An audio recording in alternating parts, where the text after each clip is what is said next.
Aleluia. Glórias a Jesus. Capítulo 20, versos 17 e 18.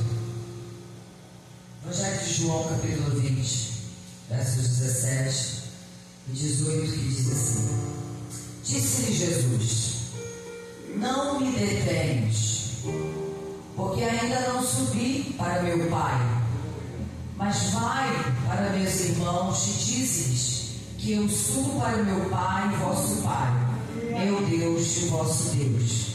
Maria Madalena foi e anunciou aos discípulos que vira o Senhor e que ele lhe dissera isto. Sobe aí, você pode se assentar, glorifica a Jesus. Aleluia. É lindo quando a gente vê que todo culto, todo louvor já confirmou a palavra dessa noite. Você vai perceber isso. A Bíblia vai nos dizer que Jesus, que ressuscita no primeiro dia da semana, que é o domingo, depois do terceiro dia que havia sido a sua crucificação na sexta-feira. Por isso que a igreja, tradicionalmente, ela tem como principal culto de adoração ao Senhor no domingo. A Bíblia vai nos contar que Maria Madalena, ela vai bem cedo ao sepulcro, depois que Jesus é enterrado. E quando ela chega ali, ela percebe que a pedra havia sido removida.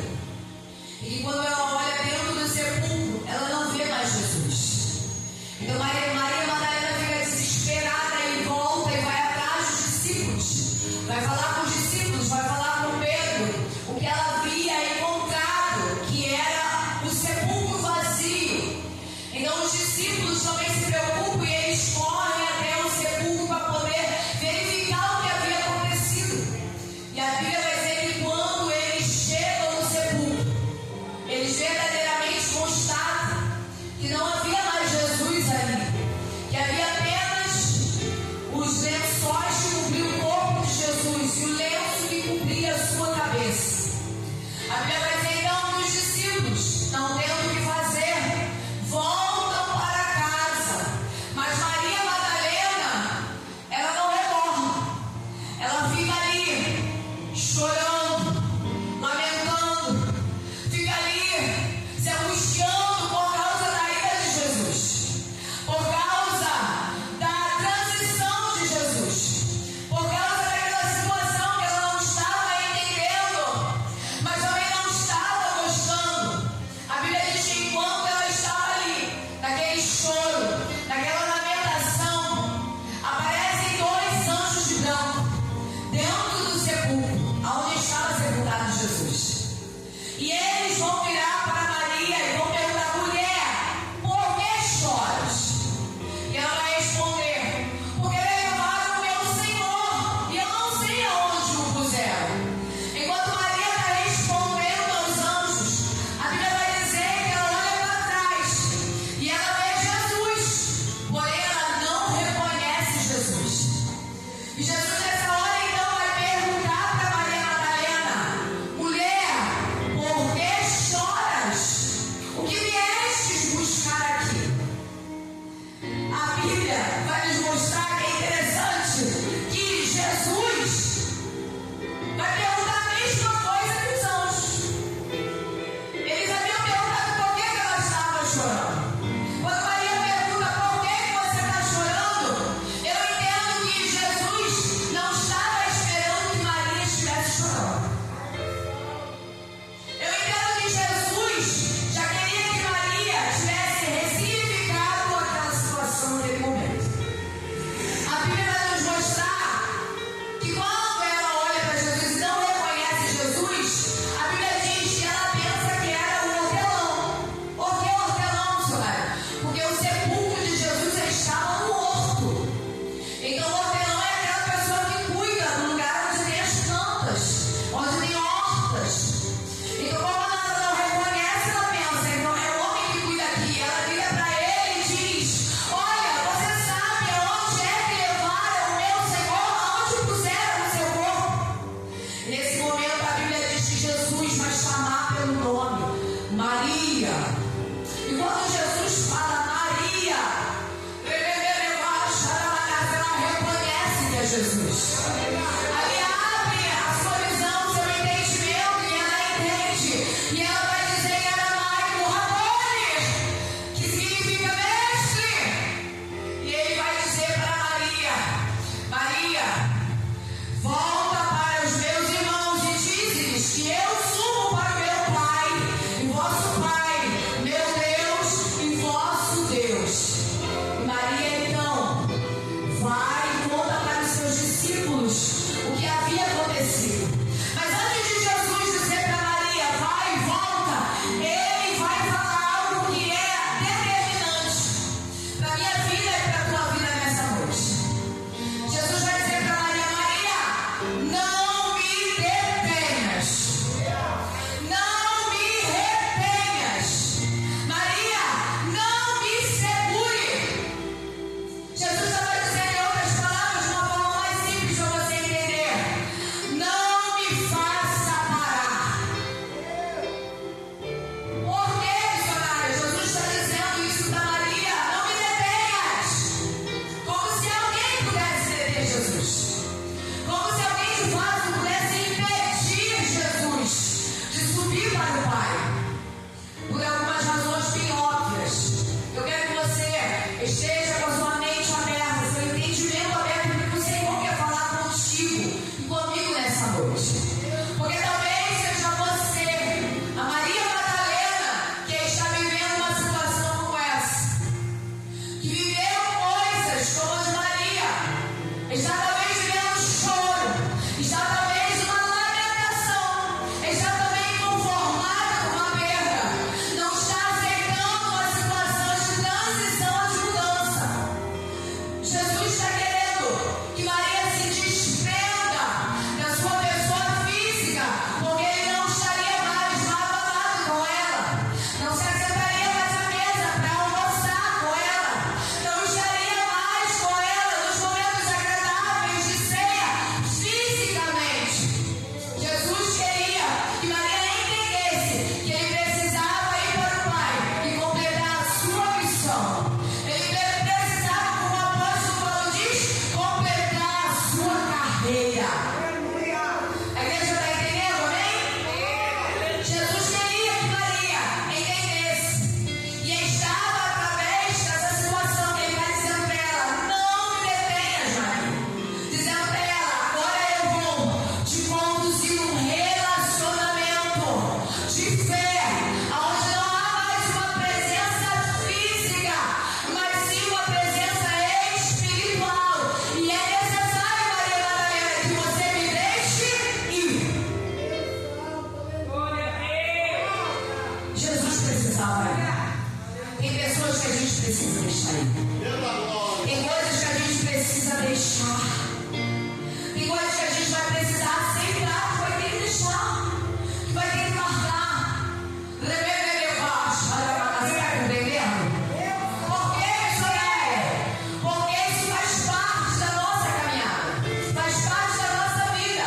E mais, Jesus queria ensinar para Maria e dizer para ela, olha, eu quero direcionar o seu olhar agora para o futuro, não mais para o passado.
Você já está vivendo com a sua mão arada.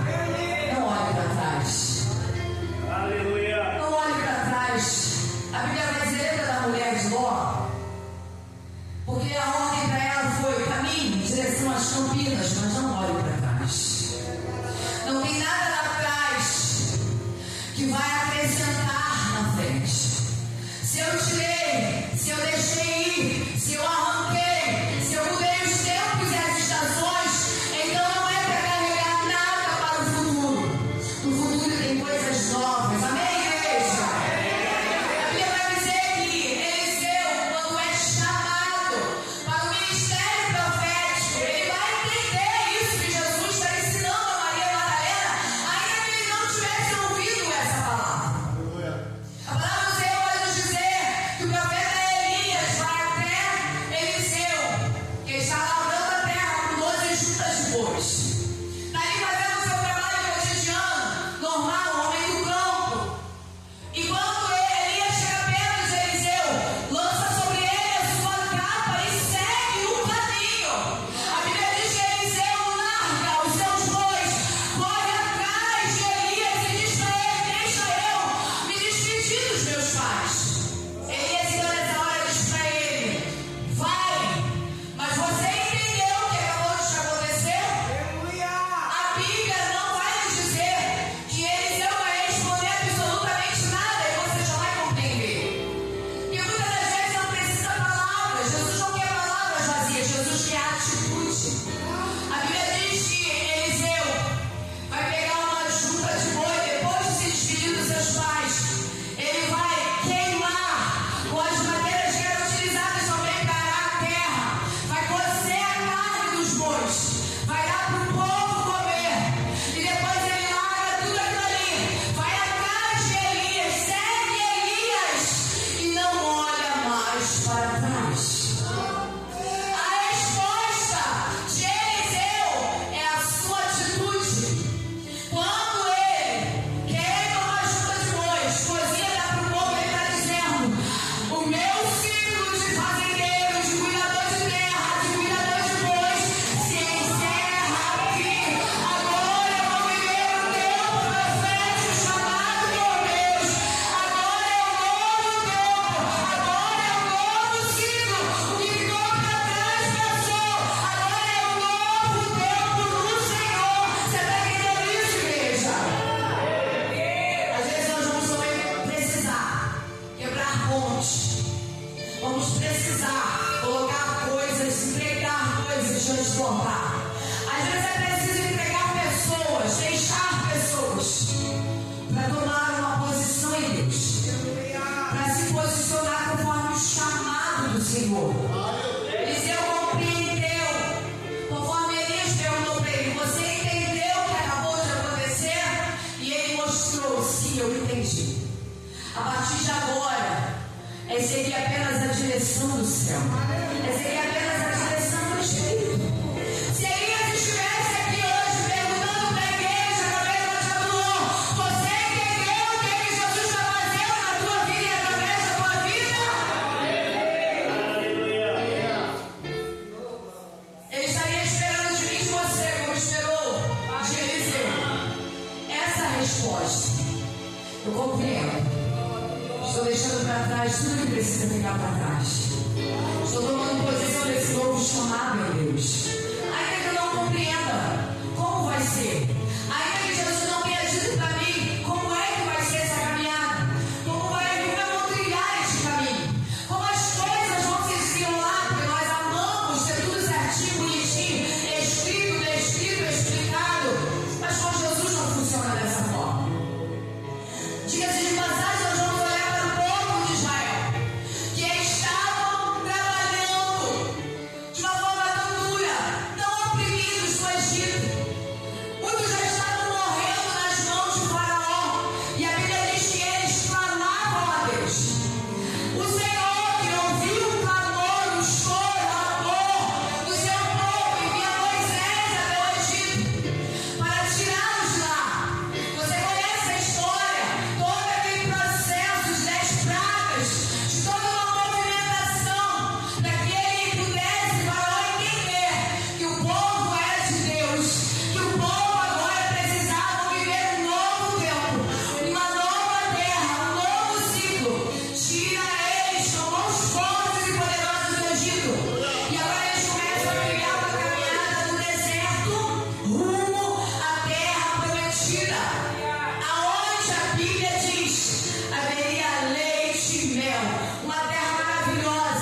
chegam diante do Mar Vermelho. Primeiro obstáculo. Só que eles percebem Faraó vindo atrás com 600 carros, cavalos e cavaleiros, perseguindo eles, querendo trazê-los de volta para o Egito. E eles agora se desesperam. A Bíblia diz que eles vão até Moisés e começam a dizer para Moisés: ei, não tinha sepulcro no Egito para que você nos tirasse de lá e nós morrêssemos aqui neste deserto? Nós não dissemos para você: nos deixa servir a Faraó e ficar aqui no Egito do que irmos pelo deserto e morrermos no deserto? Por que você não atendeu a nossa voz? Mas vamos regredir um pouquinho no texto. Quem estava clamando ao Senhor? Era o povo. E o Senhor atendeu. Só que diante do momento de escassez, diante do momento das tribulações, diante do momento das guerras, das lutas, das dificuldades que se apresentam nesta caminhada, a primeira coisa que nós pensamos é voltar atrás. A primeira coisa que nós queremos é largar a posição e voltar atrás. A primeira coisa que permeia a nossa mente e nosso coração é: eu vou deixar a mão no arado e vou voltar atrás. Só que a palavra do Senhor vai dizer para mim e para você: esquecendo-me das coisas que para trás ficam e avançando para as que estão diante de mim, prossigo para o alvo. Deixa eu te falar, aquele que te chamou, que me chamou, que nos tirou do Egito, das garras de Faraó. Quem é Faraó? Missionário é Satanás, é o nosso adversário, adversário da nossa alma. Ele é fiel e poderoso para nos fazer entrar na terra prometida. Você crê nessa noite, amém? Só que eu e você não podemos deixar esta posição. Vai ter desafios no caminho? Vai ter problemas no caminho? Vai. Mas a Bíblia vai dizer para mim e para você: em todo o tempo tem de bom ânimo. Não temas, igreja, eu sou contigo. Assim como ele era com o povo dele que ele tirou do Egito.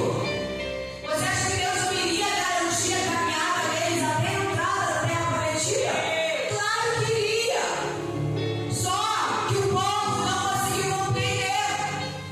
O povo não conseguiu entender, não conseguiu crer, não conseguiu esperar a provisão de Deus. E eu e você sabemos que ela veio logo em seguida. Por quê? Porque o mar se abriu e o povo passou em seco.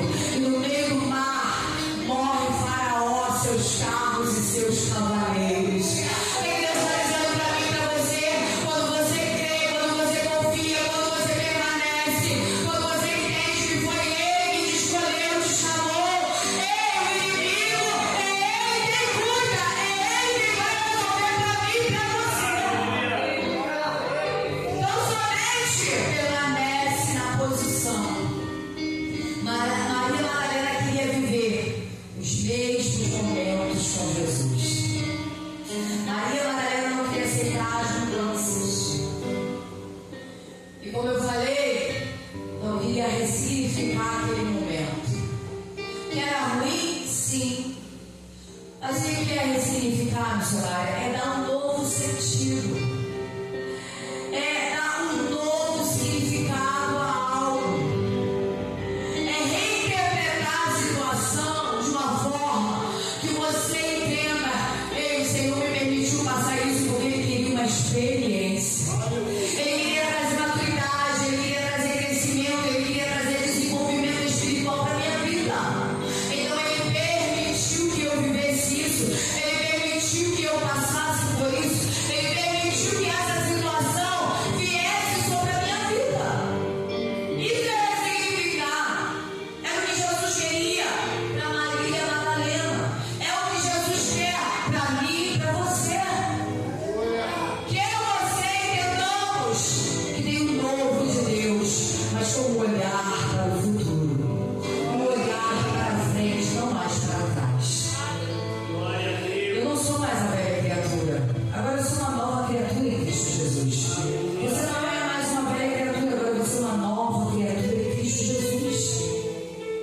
As coisas velhas se passaram, eis que tudo se fez novo. Agora é tudo novo. Uma missionária não sou mais uma nova convertida, não, mas ainda significa que para mim e para você, o dia de amanhã é tudo novo. O dia de amanhã é uma nova experiência. É um novo dia que o Senhor nos permite viver. É algo novo, talvez seja um novo ciclo que se inicia na minha e na sua vida. Você está compreendendo isso, amém? Senhor, eu te pego em nome de Jesus. O Senhor vai dizer no livro do Evangelho de Lucas 5:37: ninguém põe vinho novo em odre velho, porque o vinho novo romperá o odre velho, se perderá o vinho. Mas se coloca o vinho novo em um odre novo, e ambos juntamente se conservarão. Não tem como Jesus acrescentar um novo se eu ainda estou retendo o velho. Se eu ainda retenho velhos costumes, se eu ainda retenho uma velha linguagem, se eu ainda retenho um velho comportamento, se eu ainda retenho um velho pensamento, se eu ainda retenho uma velha atitude, se eu ainda retenho as velhas manias, se eu ainda retenho uma vida que era da mesma maneira, ei, não tem como ele colocar vinho novo em odre velho. Jesus quer uma vida nova todos os dias, uma nova mentalidade todos os dias, um novo comportamento todos os dias, uma nova fala, uma nova linguagem todos os dias, para que ele apresente um vinho novo todos os dias sobre o meu e o teu odre. Você está compreendendo? Então tira as coisas velhas. Deixa as coisas velhas no altar. Eu sei que custa. Eu sei que dói. Eu sei que é difícil se desprender. Eu sei que é difícil abrir mão. Tem coisas que a gente retém várias vezes porque tem significado familiar. Porque tem sentido. A minha história missionária. Eu lembro da minha mãe, eu lembro do meu pai, a minha família, meus ancestrais. Deixa diante do Senhor. Segue o novo de Deus. É necessário deixar o velho para trás. É necessário se desprender para que o Senhor acrescente um novo sobre a nossa vida. Amém, igreja? Feche meus olhos, vamos orar ao Senhor. Eu não sei o que você precisa nessa noite ressignificar. Eu não sei se você está como Maria